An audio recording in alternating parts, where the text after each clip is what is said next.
Smart વીજ મીટરના વિરોધ વચ્ચે કોંગ્રેસે પૂણા વિસ્તારમાંથી જન આંદોલનનો આરંભ કર્યો છે।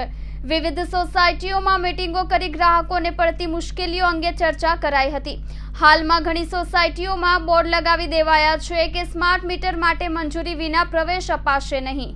પૂણાની શાંતિ નિકેતન સોસાયટીની વાડી ખાતે યોજાયેલી મીટિંગમાં સરગમ દાનગી અયોધ્યા નગરી રિદ્ધિ સિદ્ધિ એપાર્ટમેન્ટ વિભાગ 1-2 દિવ્ય શક્તિ તેમજ પૂણા બોમ્બે માર્કેટ વિસ્તારમાં શિવશક્તિ માર્કેટ ખાતે મળેલી મીટિંગમાં Ranuja Dham society, Lakshmi park, Sardar complex, Kevaldham apartment, Raghaswami Shivshakti સહિત આસપાસની સોસાયટીઓના સ્માર્ટ મીટરની મુશ્કેલીઓ અંગે કાર્યક્રમો યોજાયા હતા।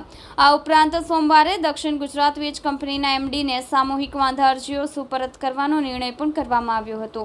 એક તરફ ડીજીવીસીએલ દ્વારા લોકોના પ્રશ્નોના સમાધાન માટે પ્રયાસ કરવામાં આવી રહ્યા છે, જેની સામે લોકો સહિત રાજકીય પક્ષના કાર્યકરો ભળતા હવે વિરોધ પ્રચંડ બની રહ્યો છે।